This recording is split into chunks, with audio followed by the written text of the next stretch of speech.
High বন্ধুরা, আজকে চলে আসলাম একটা নতুন ভিডিও নিয়ে। তো আজকে ঘুম থেকে উঠেই আজকে চা দিয়ে শুরু করলাম। চা করানোটা আমি দেখাতে পারিনি, তাই চা দিয়েই শুরু করেছি।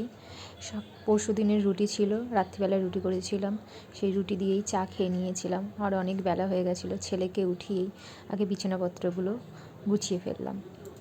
আর যারা এখনও আমার পেজটাকে লাইক, শেয়ার বা সাবস্ক্রাইব করেনি, প্লিজ একটু করে দেবেন, আর কমেন্ট করতে কিন্তু ভুলবেন না।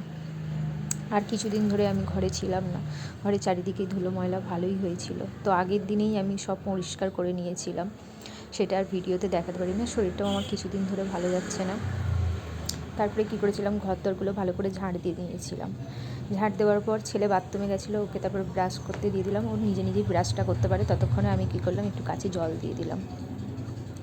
গাছে জল দেওয়ার পর ছেলেকে কী খাওয়াবো, তাই বাবাকে বললাম পাউরুটি এনে দিতে। তো বাবা পিসকাটা পাউরুটি এনে দিয়েছিলো, তো ছেলেকে ভেবেছি আজকে পিসকাটা পাউরুটিই দেবো।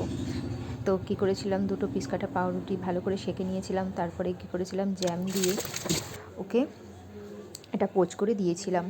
তো আমার ছেলের ভালোই লাগে খেতে, আর যেহেতু নিজে এখন হাতে খেতে পারে, তো ঠিকই আছে, আরও মজা করেই খাচ্ছে। তো প্রথমে তো পাউরুটিটাকে খাচ্ছে না, প্রথমে কী করছে, জেলিগুলোকেই খেয়ে নিচ্ছে।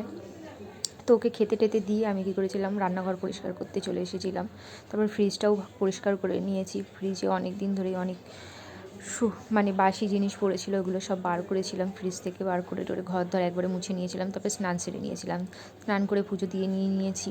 তো বাবাকে আজকের মাংস আনতে দিয়েছিলাম, তো চিকেন, যেহেতু আমি মাটন খাই না, তো চিকেন আনতে দিয়েছিলাম অল্প করে। অনেক দিন ধরে চিকেনের পাতলা ঝোল খেতে ইচ্ছে করছে, আর যেহেতু ছেলেও খাবে, তাই জন্য একটু সাদামাটাই করার চেষ্টা করছিলাম। তো আমি এই প্রসেসটা আমি মামির থেকে শিখেছিলাম, যে সমস্ত মশলা যেমন নুন, হলুদ, সর্ষের তেল, তারপরে টমেটো, আদা রসুনের পেস্ট, সমস্ত কিছু দিয়ে সর্ষের তেল দিয়ে ভালো করে ম্যারিনেট করে রেখে দিয়েছিলাম।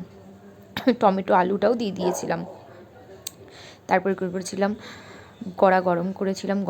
গরম করার পরে জিরে আর গরম মশলা গোটা দিয়ে আমি পুরো মাংস ম্যারিনেট করা যে মাংসটা আছে সেটা দিয়ে দিয়েছিলাম। আর যখন কষতে কষতে তেল ছেড়ে গেছে, তখন কী করেছিলাম, গরম জল দিয়ে দিয়েছিলাম। এই প্রসেসটা পুরো সম্পূর্ণটাই আমি আমার মামির থেকে শিখেছি, বড় মামির থেকে।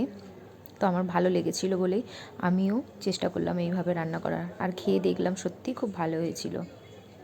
আজকে কিছুই এমন করিনি, আমি একটা সেদ্ধ দিয়েছিলাম, কুমড়ো ভাতের সাথে সেদ্ধ দিয়েছিলাম, আর মাংসের ঝোল ভাত করেছিলাম, আর সাথে ছিল লেবু। যেহেতু দুপুরের খাওয়া, তাই হালকা। আর যেহেতু চিকেন যেদিন হয়, বিশেষ করে আমার, সেদিন অন্য কিছু খেতে ভালো লাগে না, আমার মাংসের ঝোল ভাতই খেতে ভালো লাগে। ওইখানে দেখতে পাচ্ছেন, তারপরে ভাতটাও হয়ে গেছে, আর এদিকে মাংসও হয়ে গেছে। তারপরে তো ছেলেকে আমি স্নান করাতে নিয়ে গেছিলাম। রান্নাঘর তো আর একবারে পরিষ্কার করে নিয়ে আমি কী করেছিলাম, স্নান করিয়ে নিয়েছিলাম। আর ছেলে তার মধ্যে বারবার জিজ্ঞাসা করছে, মা মাংস হয়েছে, মা মাংস হয়েছে, এই যে এসেছে, আর কখন খেতে দেবে। তবে স্নান করার পরে আমি ওকে কী করেছিলাম, খেতে দিয়েছিলাম। আর তো নিজে হাতেই খেতে চায়, কিন্তু আমি চেষ্টা করি ওকে এখনও নিজে হাতে খাইয়ে দেওয়ার। আর মাংসটা গরম ছিল বলে খেতে পাচ্ছে না, তার জন্য আমার উপরে রাগ দেখাচ্ছিল।